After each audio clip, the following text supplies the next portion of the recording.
Hollywood, California, Monday, July 5th. The Lux Radio Theater presents Robert Montgomery in Beau Brummel with Madge Evans and an all-star cast.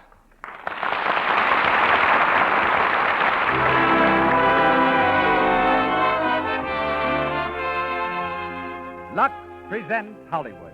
Our stars, Robert Montgomery, Madge Evans, Leo G. Carroll, Bramwell Fletcher, Jean and Kathleen Lockhart, and Edwin Maxwell.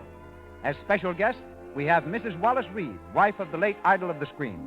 Mrs. Reed is associate producer of Monogram Studios. Our producer, Cecil B. DeMille. Our conductor, Louis Silvers. This program comes to you through the makers of Lux Toilet Soap as a means of showing you their appreciation of your pronounced preference for this fine soap used by 9 out of 10 screen stars. Here or at home, we extend to you a hearty welcome to the Lux Radio Theater.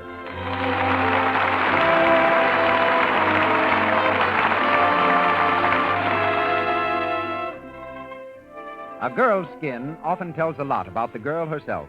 If it's clear and smooth, you can't help feeling she's attractive, alert, and up-to-date. But sometimes her skin makes you believe she's the lazy, careless type. Or often, just from carelessness, from failure to remove cosmetics thoroughly, her skin can become dull and have tiny blemishes and enlarged pores, signs of cosmetic skin. But by using Lux Toilet Soap regularly, you can guard against this modern complexion trouble. Lux Toilet Soap has an active lather that removes stale rouge and powder thoroughly. This gentle, pure soap guards against dangerous pore choking. Remember this simple beauty care. Follow it, and have the satisfaction of knowing that you are keeping your complexion at its very loveliest. Use Lux Toilet Soap before you put on fresh makeup, and always before you go to bed at night. Buy some Lux Toilet Soap tomorrow. And now, our producer, ladies and gentlemen, Mr. Cecil B. DeMille.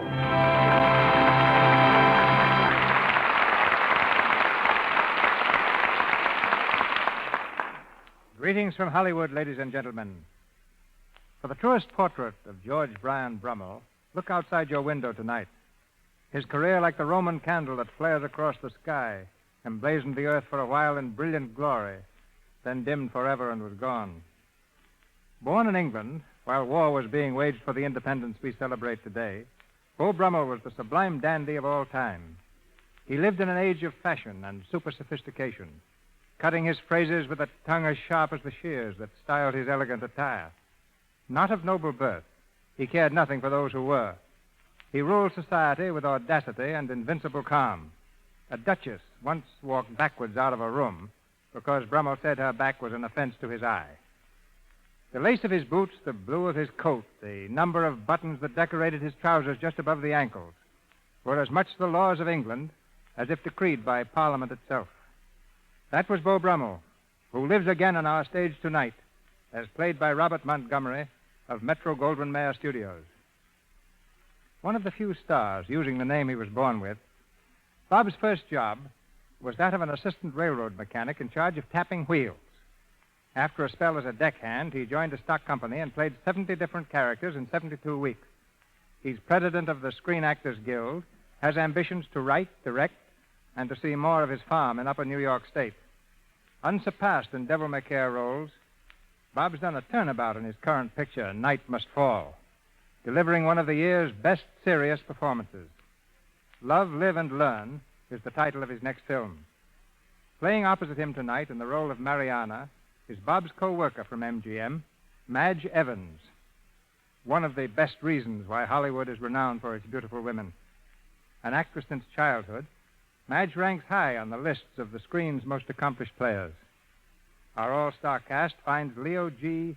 Carroll as Brummel's servant, Mortimer, Bramwell Fletcher as Reginald, Jean Lockhart as the Prince, Kathleen Lockhart as Mrs. St. Aubin, and Edwin Maxwell as Mr. Vincent.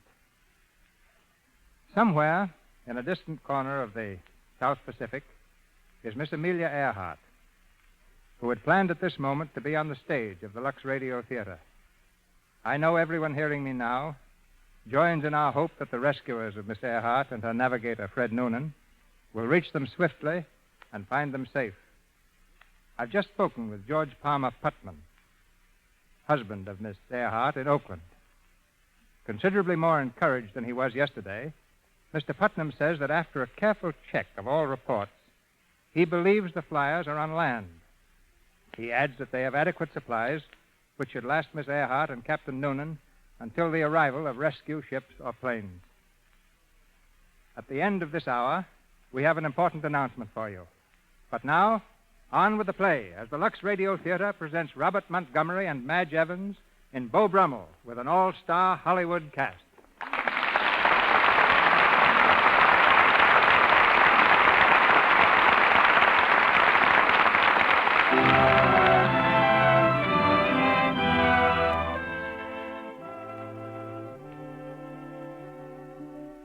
London, in the year 1820, and our scene is the handsomely furnished dressing room of Beau Brummel. It's 11 o'clock in the morning, the fashionable hour of rising. Seated in front of his dressing table mirror, Beau Brummel appraises his reflection with a critical eye. His servant, Mortimer, hovers about, offering articles of dress and the gossip of the day. Will you wear the yellow waistcoat, Mr. Brummel, sir? A yellow waistcoat with green trousers? Really, Mortimer? Must I appear on the streets looking like a canary? Your pardon, sir. The tan waistcoat, of course, sir. With the brocade, please. And a ruffled shirt this morning. Yes, Mr. Brummel. Now continue. What further news in London? None of any account, sir.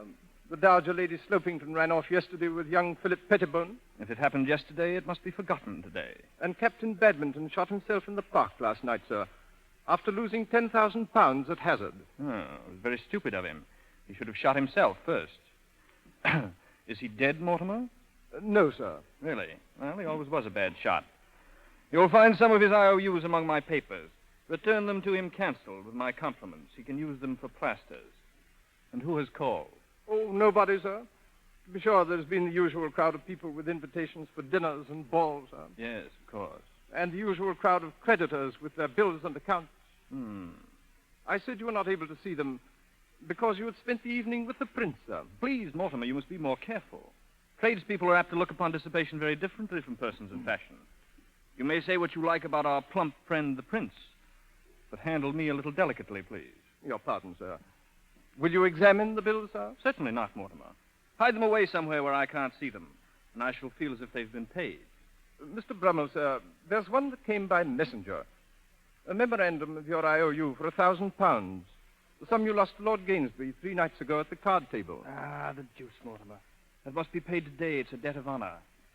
How can we get the money? I might try Mr. Abrams again, sir, but he was very difficult the last time.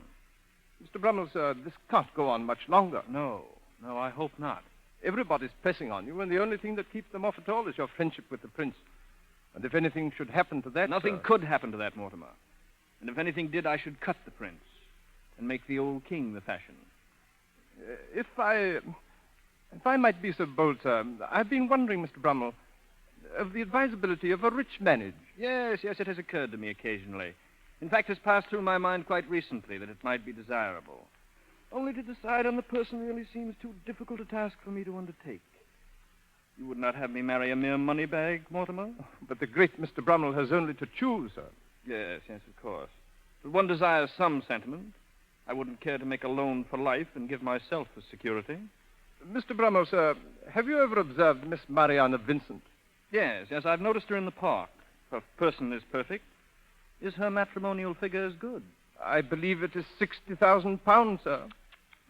But Mr. Vincent would be ashamed to offer so little to the wife of Mr. Brummel. I should hope so. But if Mrs. St. Aubyn should hear of this... Mrs. St. Aubyn has no claim upon you, sir. Her attraction for you is purely platonic. I've heard you say so. Quite true. And if you could present her to the prince, Mr. Brummel, don't you think a platonic friendship might spring up there? She's ambitious, is Mrs. St. Aubyn, but she's clever. She'd never forgive a slight. Well, we shall see. Mortimer, write a letter to Mr. Vincent. Make my proposal for his daughter's hand. Be mindful of your language and careful to accomplish it in the most elegant manner. And request an immediate reply. Yes, sir. But don't you think... What is it, Simpson? Mr. Brummel's nephew, sir. Mr. Reginald Courtney. Ask him to come in here. Mr. Courtney? Thank you. Good morning, Mortimer. Good morning, Uncle Beau. Reginald, please. You are evidently laboring under the impression that I'm a great distance off. Sorry, sir. Good morning, Reginald. Good morning. I hope you're well, sir. No, I've contracted a cold. Now, I suppose everybody will have cold.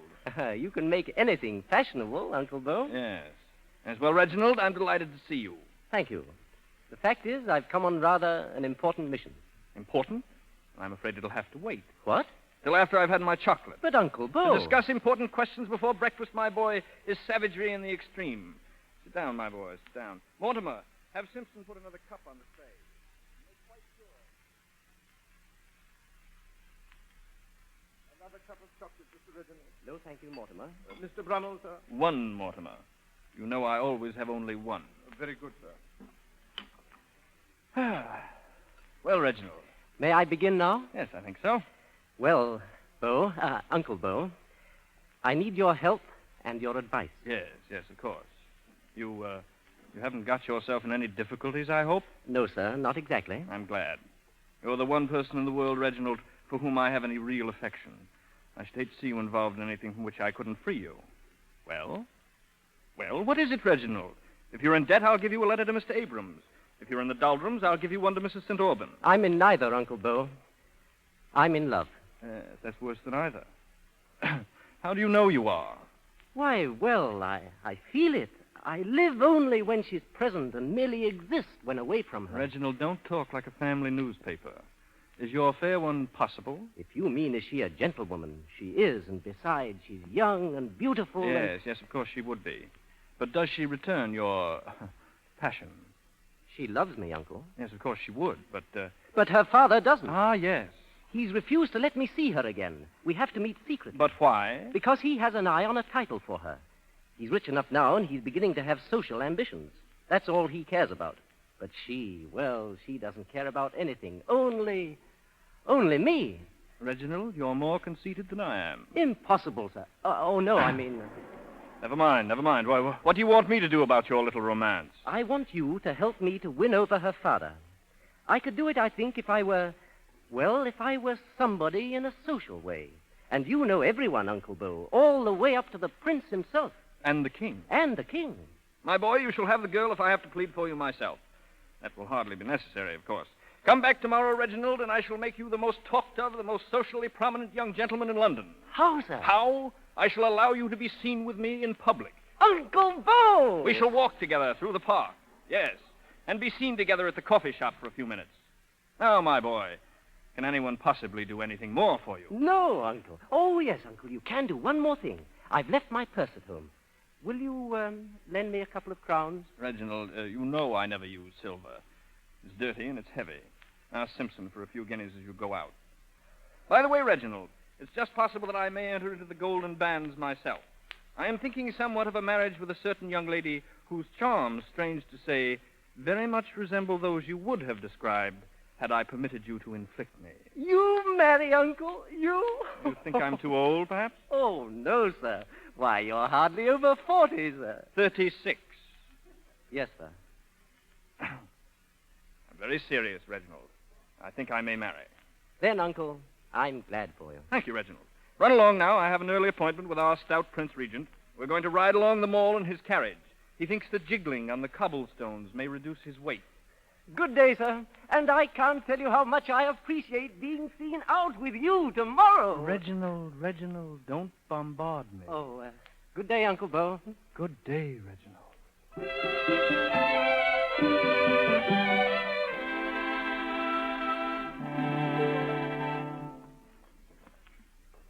And if you will do me the honor to call upon me, or if I may do myself the honor of appearing on your doorstep tomorrow evening, I'm sure the association will be of mutual satisfaction.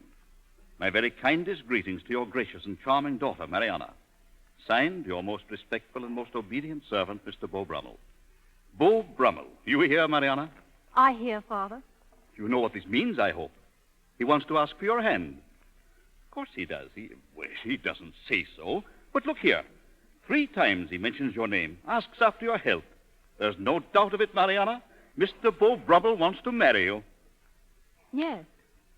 Well, you're a cold piece of goods. Am I, Father? Perhaps it doesn't mean as much to me as it does to you. It means a social position in London second to none. That's what it means. Why, I may even be given a title. When you marry Beau Brummel... You mean if I marry Beau Brummel? Don't you, Father? What's this? He hasn't asked me yet, and I haven't accepted him. Mariana, are you mad? Am I to work all this time to marry you into a decent name and have it go for nothing? We have a decent name, Father, and an honest name, too. Yes. And with a little luck, the name of Vincent will be known throughout the court. It's known there now, I think. Eh? They can read it on the buttons of their coats. My dear, I am not a tailor. I am a cloth merchant. You seem anxious to forget it these days. I'm not. I've been a cloth merchant all my life, and a good one. Is that a reason why I shouldn't be an earl? An earl? You are aiming high. Well, a knight at least. I don't hesitate to say it. Nor hesitate to use me to get it for you. Now, Mariana, what's come over you? Another girl would jump at the chance to marry Beau Brummel. Another girl may think that title and position are more important than love. Now I see it. That young fool Courtney. He's the one who's turned your head. I really believe you'd marry Reginald Courtney, a fellow without a shilling to his name, and pass up the greatest catch of the day, wouldn't you? Yes, I would. Well, you shan't. Do you understand? You shan't. I've forbidden him the house, and I mean it. Then I'll see him outside of the house. I have been seeing him. Mariana. I told you I would. I should know better than to demand things of you. Now I must ask you not to see Reginald Courtney. I ask you, Mariana. I'm sorry, Father. It's for your own good, child. Believe me, it is. And it's for your own good to consider a proposal from Beau Brummel. He's as penniless as Reginald. You know that. But he has a name. A name. Yes, a name for gambling, a name for philandering, a name for all the petty little vices that a man can have. Well, he won't make it my name. Because I won't have it, I won't marry him. And if he comes tomorrow, I won't even see him. Mariana, come back here. Come. I'm going to my room.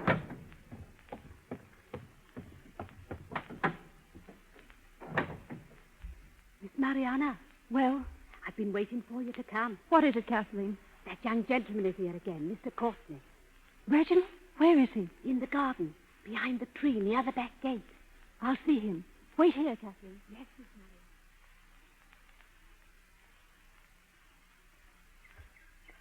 Reginald, Mariana, I thought you'd never get here.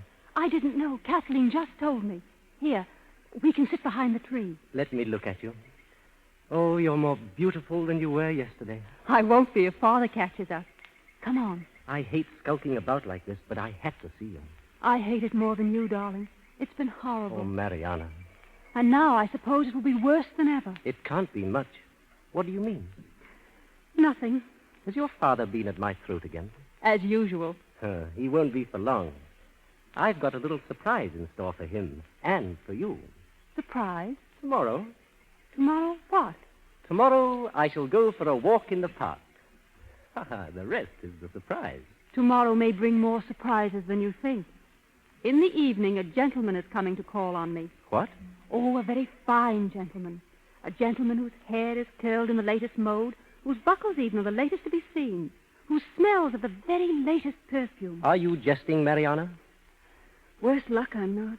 Who is the man? Why is he coming? Oh, let's not talk of it, Reginald. He darling. wants you to marry him. That's it, isn't it? I suppose so. You must feel very flattered. A real gentleman. Reginald. It's a strange thing that he's allowed the front door while I have to sneak about hiding behind trees. That isn't my fault. Who is he? Does it matter, darling? I suppose you've sent your acceptance? Reginald, please, if I'd known you were going to act like this, I shouldn't have told you. Well, how do you expect me to act? Am I to stand by and watch some court dandy steal you away from me? He hasn't stolen me yet. Yet? Oh, I see. He might, though. There's a chance of it. I didn't say that. That's what you meant. Oh, you're unreasonable. You're not going to see him. You understand that? I won't allow it. You won't allow it. I'm a little tired of having my life routine by other people. I'm a little tired of being told what to do and what not to do. Hereafter, I shall do what I like. You refuse me, then? I shall do what I like. Very well, then. Marry him. Go on. Take him. If you continue to act like this, I shall. So you'd marry to spite me. That's the kind you are. I've a mind and a will of my own. I shall marry whom I like, when I like, and where I like. Very well, then. I wish you happiness. Goodbye, Miss Vincent. Goodbye, Mr. Courtney. Reginald.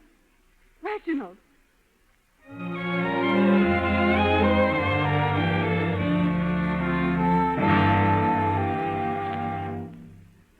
This way, Mr. Brummel. This way. I've prepared her for your visit. She knows you're here. Thank you. She's in the drawing room. Mariana? Mariana, my dear. Yes, Father? Allow me to present my daughter, sir. Mr. Beau Brummel, Mariana. Your servant, Miss Vincent? Your servant, sir. Oh, dear me, I just remembered. There was something I had to attend to. You will excuse me, Mr. Brummel? Yes, of course. Thank you. Thank you.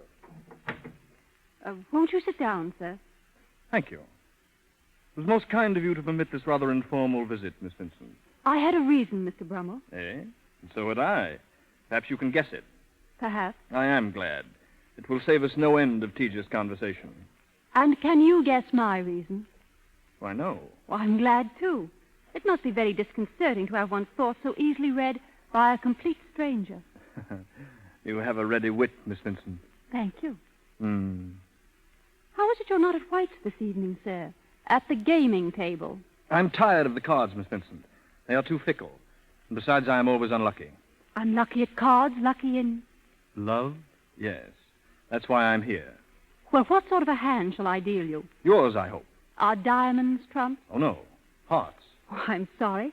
I haven't won in the past. Then you deal your cards badly. That is because I have chosen nature, not art, to be my mistress. By my manners, I've a mind to bring Dame Nature into fashion again. Then there's not a woman in London could show her face. But you.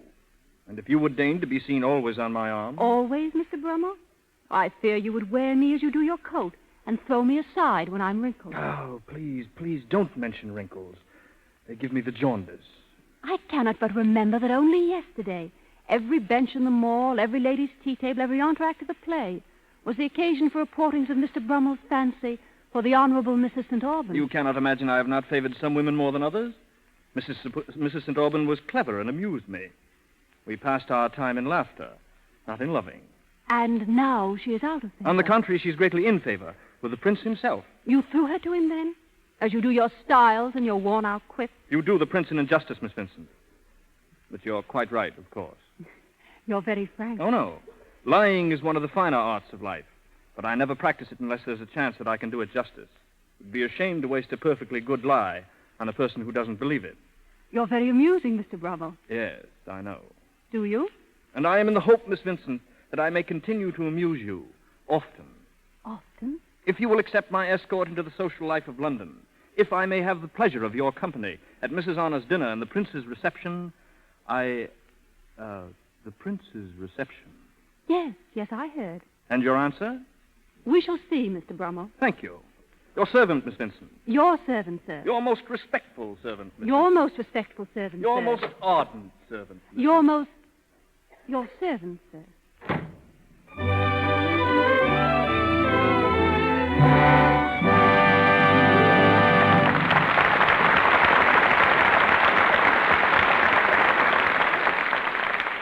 Beau Brummel continues in the Lux Radio Theater in a moment. In the meantime, let's imagine we're looking in on Stage B out on the Warner Brothers lot. Since 10 this morning, 64 girls have been rehearsing a tricky new dance routine. It's the last time through now, and the director is watching one girl in particular. Come on! Get your feet up! Come on, Kelly! Watch me and keep time! 1, 2, 1, 2! Now the finish!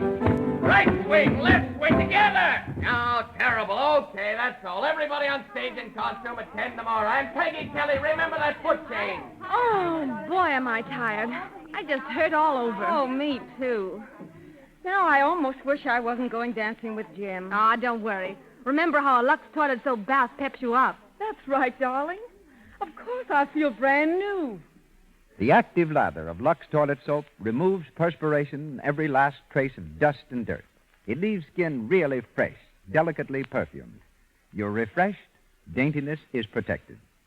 Once again, Mr. DeMille. We return to Robert Montgomery, Madge Evans, and the story of Beau Brummel.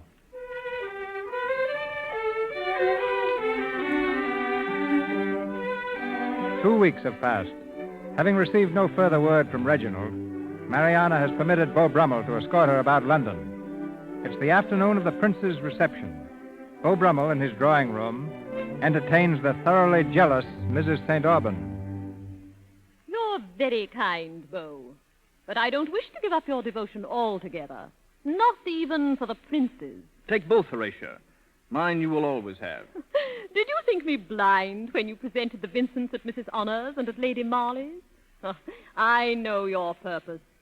And I know your reason for presenting them at the Prince's this evening. I do no more for the Vincents than I've done for you. It was I who introduced you to the Prince also.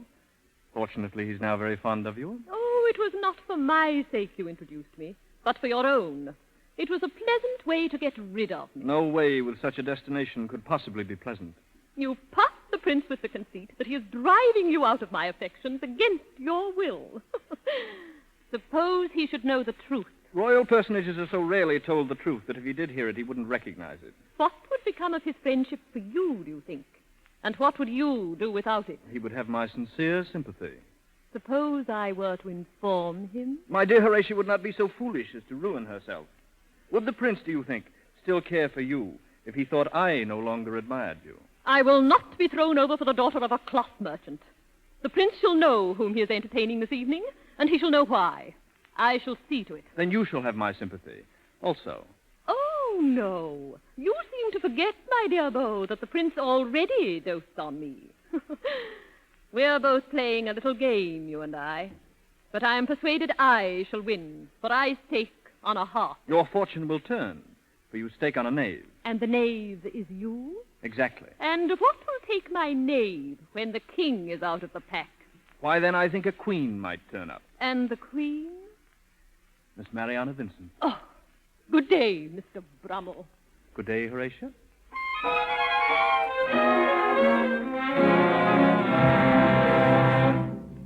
And the silver coat, Mortimer. We must be at our best this evening. Quite right, Mr. Brummel, sir. There's no telling what may happen. But I have a feeling, Mortimer, that our troubles are almost over. I hope so, sir. If Mrs. St. Aubyn doesn't cook your goose, sir. Cook my, Mortimer. Oh, forgive me, sir. If Mrs. St. Aubyn is not the cause of an altercation, sir. That's better, Mortimer. Thank you, sir. No, I think Horatia's day is waning and Mariana's reign begins. I shall tell her so this evening. She can't be entirely insensible to my regard, to my love. Well, strange to say, Mortimer, I begin to think I do love Mariana. Sir? Yes, I believe I do. And I think I love her madly. Yes, yes, I do. I love madly.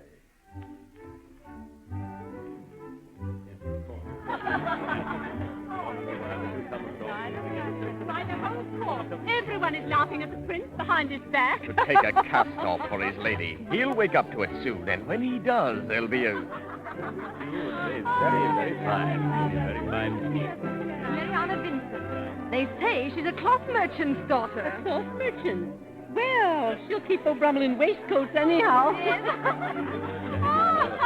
of course. There he is, Beau Brummel, by the garden door with the Prince and the playwright Sheridan. The Prince knew what was going on under his nose. He'd give Sheridan enough for a new play. Make very much difference what you say. What were you saying, Sheridan? I didn't hear you. I was saying, Your Highness, that there seems to be a lamentable lack of scandal and gossip these days. I really don't know what we're coming to, Your Highness. Quite true, Sheridan. The ladies have absolutely nothing to talk about, eh, Beau? Yes, Your Highness. Oh, Sherry, I hear the School for Scandal is to be revived. It returns to us every year like spring and the influenza. Yes, but it won't be played as it used to be. No, I hope not. Good, Beau. Good. As a matter of fact, I'm now writing a new play. Don't put me in, Sherry, or if you do, mind you make me thin. A fat man played me in the pantomime t'other night, and I had him locked up. It was a libel, sir. A gross libel. Your Highness. Oh, my dear Beau. Good evening, Manley. You wish to see me, Manley? I did. My dear Beau, something terrible is happening. Well? Lord Crawlings is cheating at the card table. It is a fact he has cards up his sleeve. What shall I do? Cheating at the card table? Yes, he has cards up his sleeve. Cards up his sleeve? Yes. What shall I do? Well, if he has cards up his sleeve, bet on him. Oh, thank you. Oh, good, Beau. Very good. I must remember that. I promised the next dance to Mrs. St. Aubyn. I really must go. Your pardon, Beau. Of course, Your Highness. I have an engagement myself.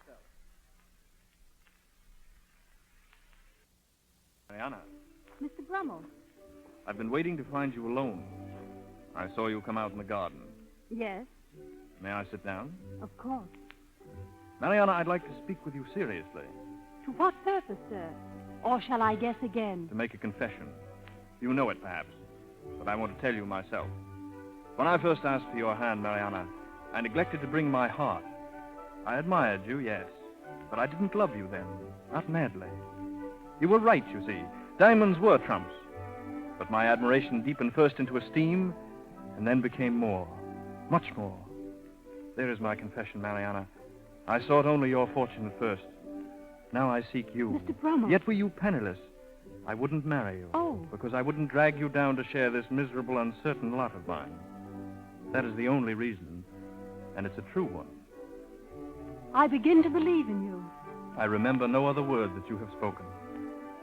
May I kiss your hand? I think I'd rather you didn't. I believe you're right. Yes, I'm quite sure you are. Thank you. You have saved me from doing something very commonplace. You aren't angry. I believe it's exactly 15 years since I last lost my temper. But, Mariana, I still await your answer. It's rather a new sensation for Brummel to be kept waiting. You'll wait no longer, then. Not in this house. Your Highness. So this is how you use my hospitality, Brummel, to further your financial affairs with a miserable cloth merchant's daughter. Oh. Don't distress yourself, Mariana. It's nothing. But His Highness has been dancing with Mrs. St. Aubin. And what if I have? You are not angry, my lord, because Miss Vincent's father is wealthy. It is something far deeper, I think. Something you discovered about your certain attraction to Mrs. St. Aubin. Curse your impudence. Softly, my dear prince, or you'll make a fool of yourself. I'm tired of your impertinence, Brummel. You're out of favor, do you hear? Could I help but hear? My dear prince, first you lose your equilibrium, and now you lose your temper. Have a little snuff. You may keep your little snuff. He knocked it out of his hand. Listen, Dad, the prince knocked it out of his hand. Very bad manners. Very bad. I shall have to leave at once. Your Highness, order my carriage. Why, you upstart.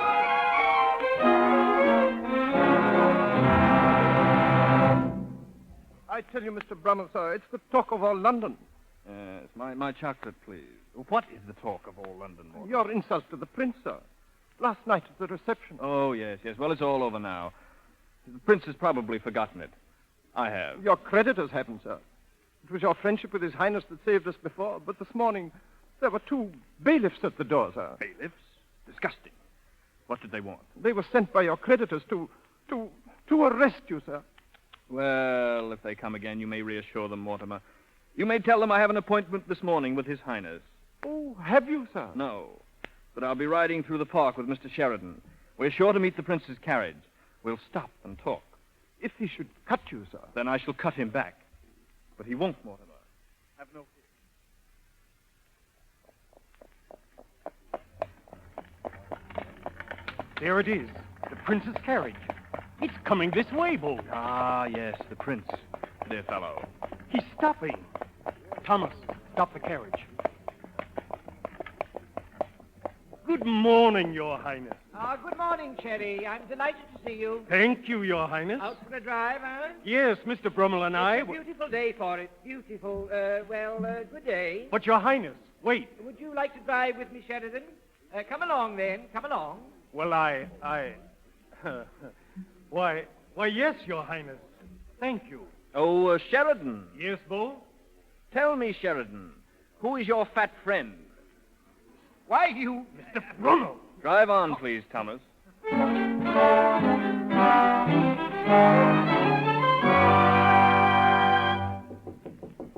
Mariana. Yes, Father? Mariana, you've heard the news? Yes. Mr. Brummel is a daring man. He cut the prince. Cut him dead, begad, and all for me. For you? Well, wasn't it? Beau Brummel is not the man to stand by and see his future father-in-law insulted. No, begad. He cut the prince last night, and again this morning. For me. I thought he did it partly on my account, Father. Oh, well, yes, for both of us. But it's you alone, who can repay him. I? With the money your dowry will bring him. Oh. With that, he can pay off his creditors and defy the prince. Without it, he's ruined. Ruined, Mariana. The bailiffs are at his door even now, and... Shall we go to him, Mariana? He needs his friends now, what he has left of them. And you owe him your gratitude. You owe him your sympathy. And they must take the place of affection? Yes, Mariana. You have no other attachments now. You've neither seen nor heard anything of that young scoundrel Courtney for weeks. Or have you? No. Well, then. Well, Mariana? You may order the carriage, Father. Thank you. Thank you, Mariana.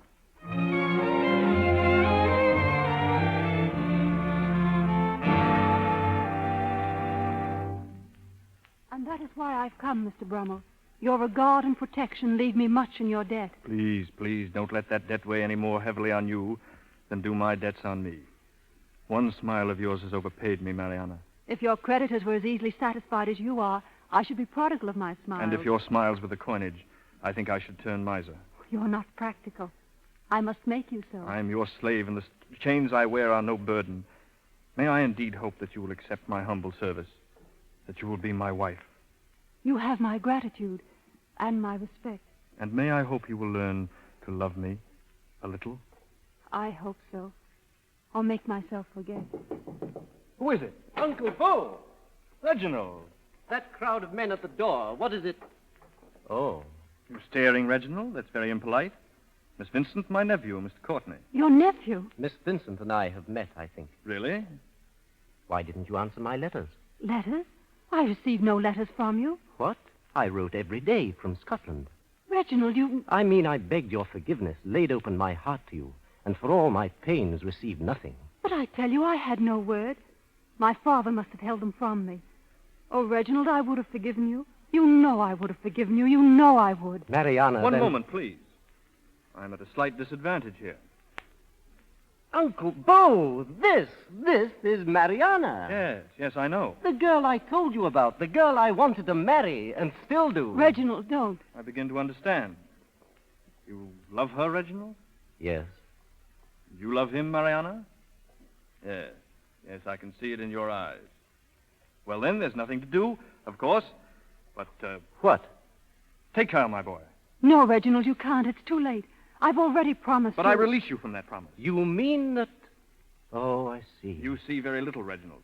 Well, you can't do this. You know what it means. It means I will see two very young people very happy. Mr. Brummel, sir, Mr. Brummel. Yes, Mortimer. His Majesty's bailiffs, sir. They're at the door. They won't be held off any longer. Softly, Mortimer, softly, always. Bailiffs? Then they're going to... Nothing, my boy, a mere formality. Tedious but necessary. No, I'll speak to my father. He'll help you. I have no claim whatever on Mr. Vincent. Now, Reginald, take her. Wear her very near your heart for my sake. I would stay with you longer, but I fear it's impossible. I happen to have a rather pressing engagement with His Majesty.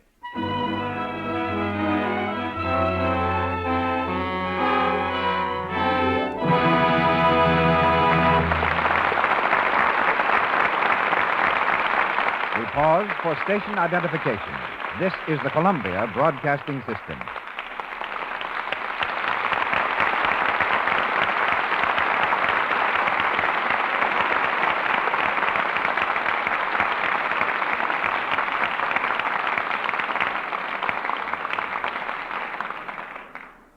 Robert Montgomery and Madge Evans resume our play shortly.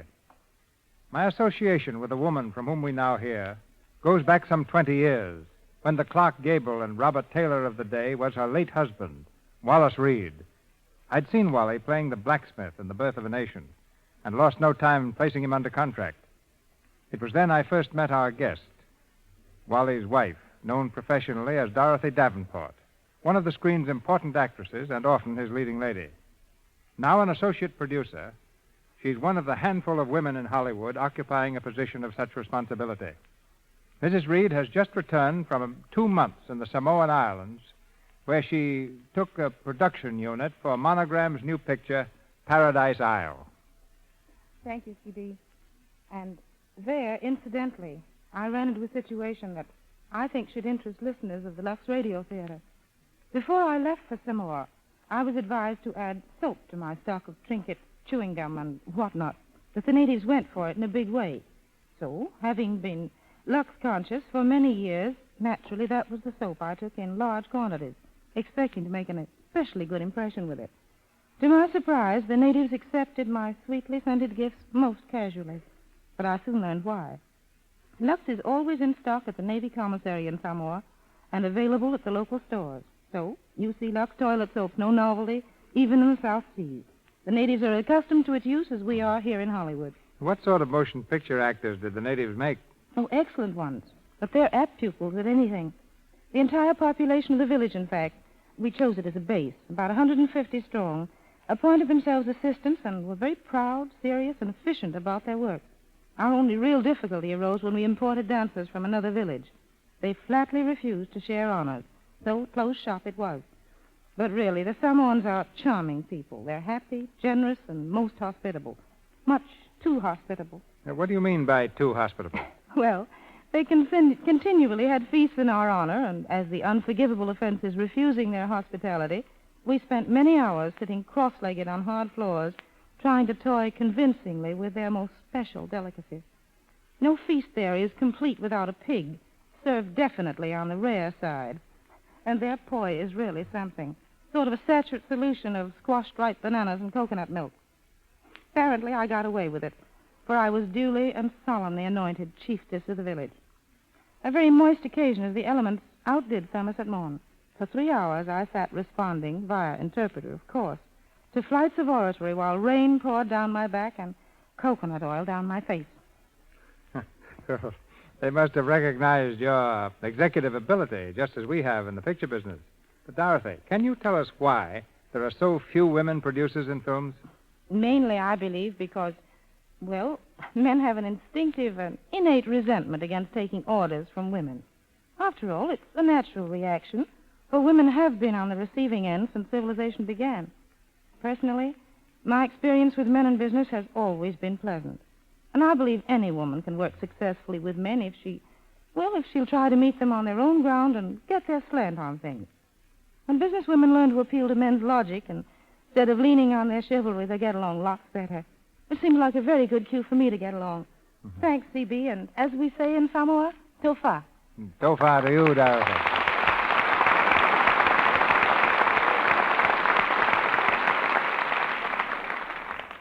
Once more, the story of Beau Brummel, starring Robert Montgomery and Madge Evans.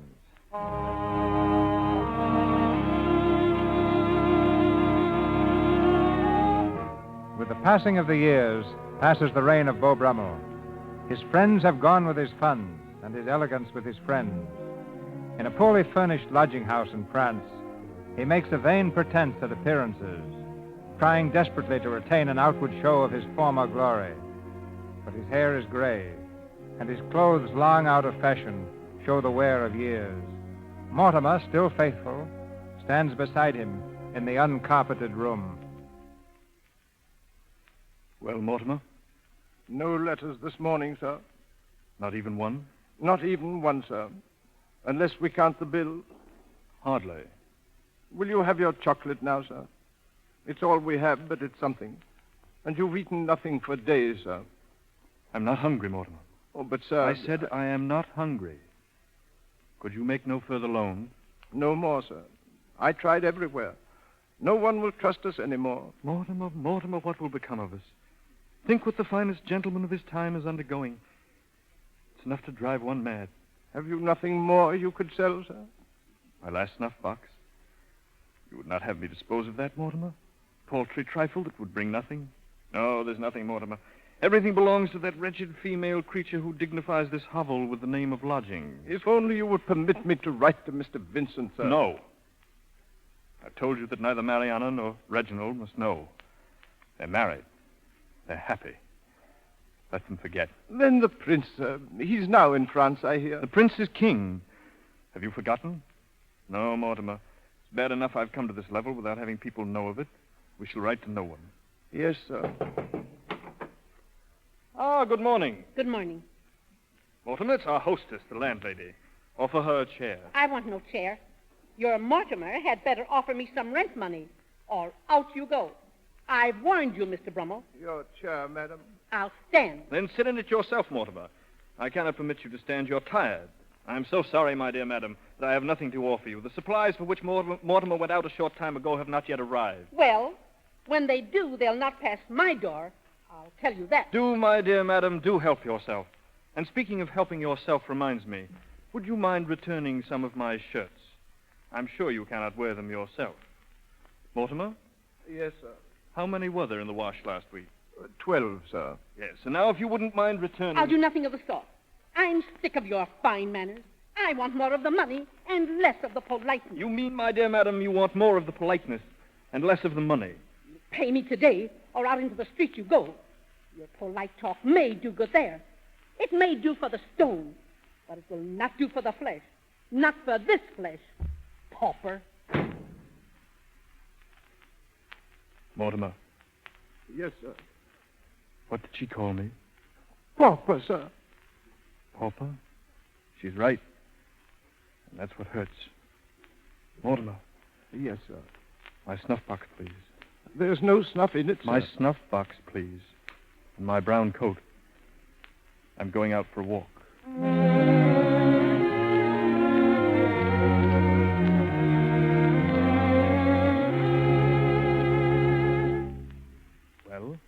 Well, what's it worth? What will you give for it? Snuff boxes are a drug on the market these days. I have 30 of them in my shop now. This one is rather special, of course. They are all of silver? It was given to me by the Prince, now George IV of England. I dare say that doubles or even triples its value. Monsieur, the donor is no concern of mine. I look only at the silver. This one is good in that respect. Therefore, I can offer you 100 francs. 100? Let me have that snuff box, please. It is worth no more? Let me have it. Well, if you wish. I am in business, monsieur. I have to eat. Fortunately, sir, I do not. Good day, sir. Good day. Well, sir, any luck, sir? Here. You may carry this home again, Mortimer. He wouldn't buy it, sir. I would not sell it. A paltry 100 francs. 100 francs, Mr. Brummel, sir, are you ill? Take my arm, sir.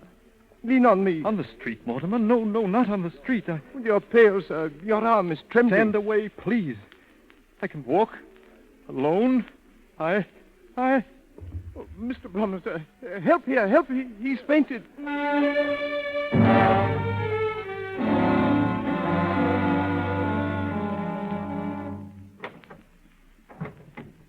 Well, Doctor, is he any better, Doctor? Very little. He's conscious now, but a little delirious, I think. Does he always ramble on that way about courts and ladies and fashions? At times, yes, sir. He thinks he was once a great gentleman, sir. Pity. There's nothing much more I can do for him. You mean, sir? Yes. I'm sorry. Very sorry. Thank you, sir.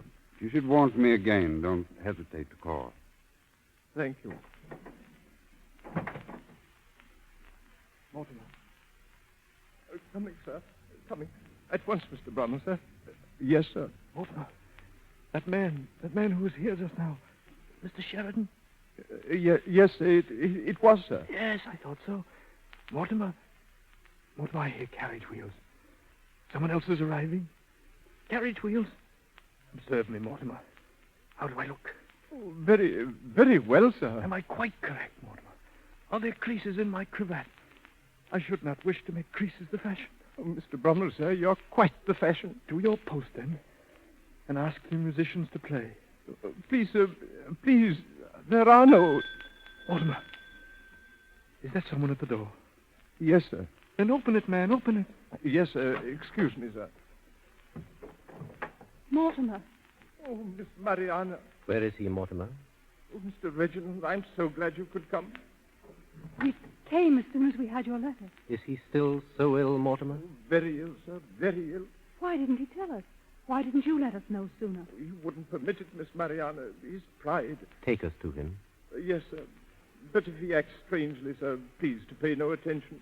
He's not himself, sir. Good evening. Mr. Brummel, you shouldn't be up, sir. Not up. Not up when I have guests to receive. But who is this? Mr. Brummel. Uncle Beau. Reginald, Mariana. Well, sit down. Some wine, Mortimer. We must celebrate with wine. Wine, sir? Oh, I don't wish any. Nor I, Mortimer. Thank you, sir. No? Never mind, then. Mariana, let me look at you. I've never forgotten you, Mariana. Never. I've never forgotten you. Oh, how kind you were. Even in all the rush of my life. And I have been busy entertaining, you know. I've always remembered your pretty little face, my dear. And your laugh. Mr. Brummel, sir, will you sit down here, sir? Thank you. Thank you. Sit down, Reginald. You must be tired after walking up all those steps. It is high, sir. Yes, but the air is so much purer. I'm expecting guests, Reginald. Mortimer, 2 more for dinner. Yes, Mr. Brummel. Mr. Brummel, you must come away from here, back to England, with us. Come away, but my engagements, my dear, my engagements. There's that bell again. No, don't go. You won't leave me, Mariana? You won't leave me, will you? No, we'll stay, just as long as you like. Mortimer, the door. Yes, sir. Your Majesty. Mr. Brummel, please. Who is it, Mortimer? Mr. Brummel, sir, it's His Majesty, the King. Good evening, Beau. Your Majesty.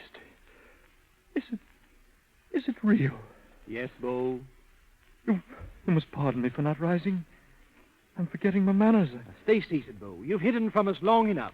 If your servant hadn't sent the snuff box to me, I should never have known where you were. The snuff box? Oh, yes. I told you to send it to His Majesty, Mortimer. Why, yes, sir. Of course, I remember now. My dear Beau, we don't mean to lose you again. We stop with you tonight, and tomorrow you dine with us in London. Dine? At what hour?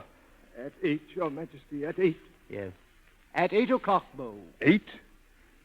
Mortimer, have I any other engagement? No. Oh, no, sir. Then I shall have much pleasure, Your Majesty. Mortimer. Yes, sir. Mortimer. Yes, sir. Should anyone call, say I have a rather pressing engagement with His Majesty. Beau. Beau! His engagement, sir. With Her Majesty even higher than you, sir. Oh.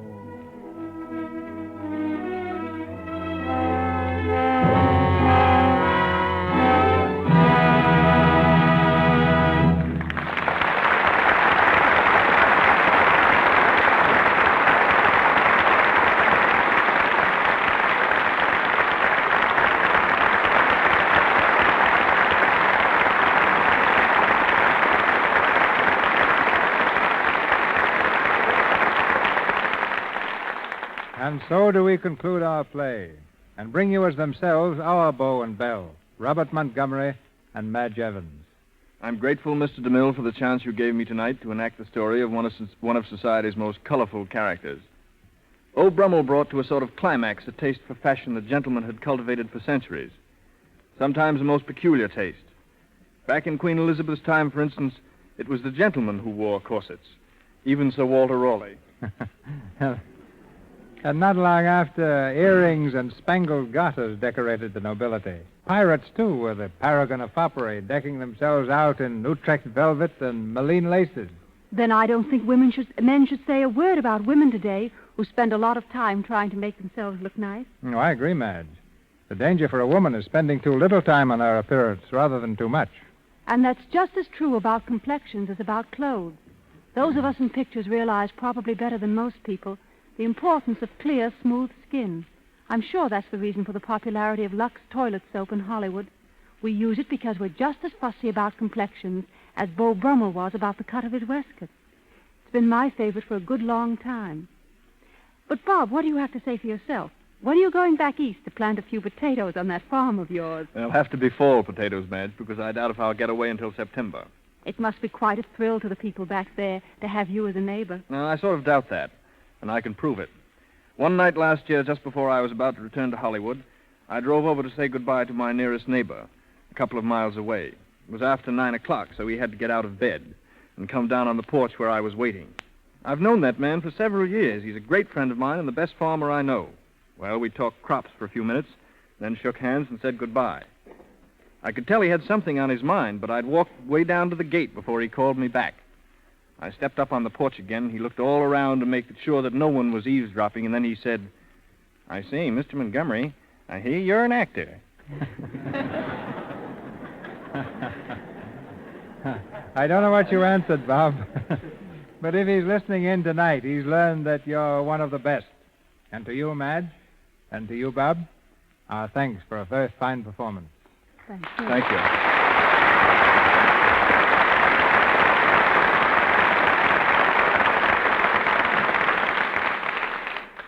Thank you, Robert Montgomery and Madge Evans.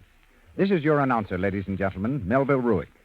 Mr. DeMille returns to the microphone in just a moment. Our cast tonight included Ralph Kellard as Richard Brinsley Sheridan, Doris Lloyd as Kathleen, Lou Merrill as Broker, Wallace Roberts as Simpson, Frederick Sewell as Lord Manley, John Lake as the Doctor, and Lillian Castle as Landlady.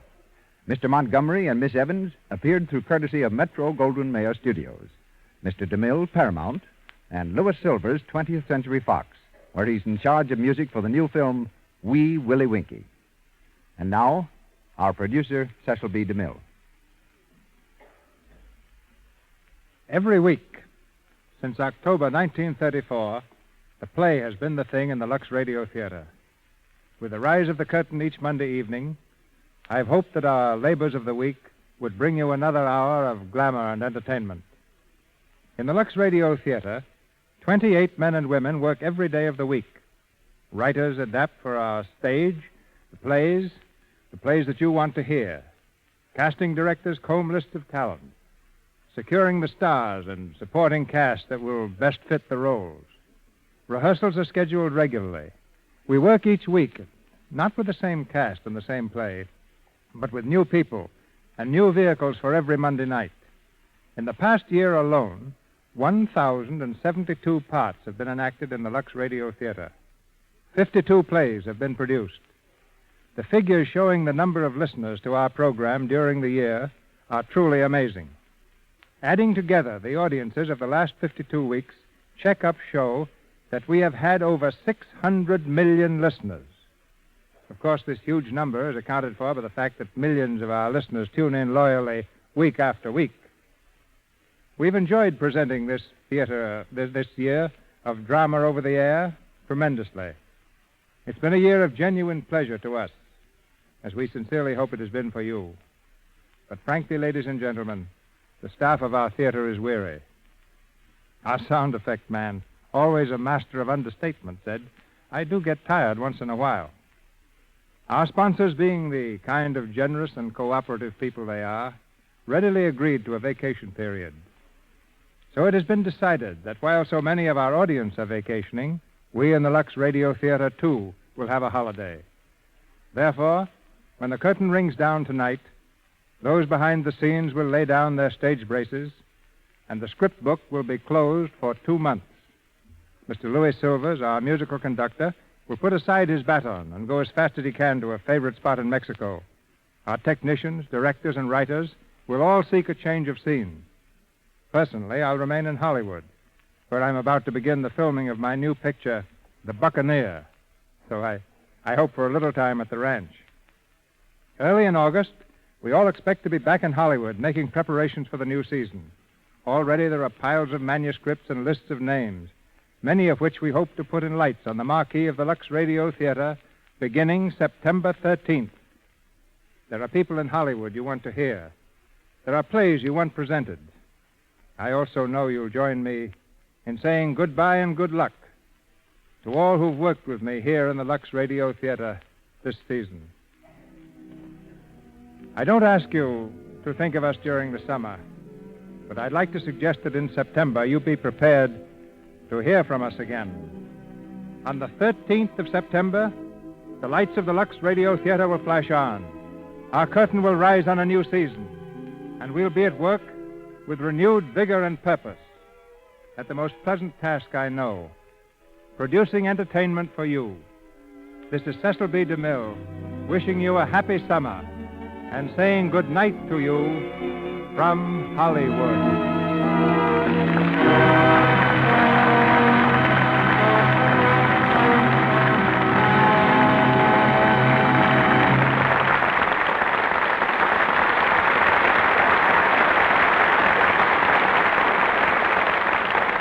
This is the Columbia Broadcasting System.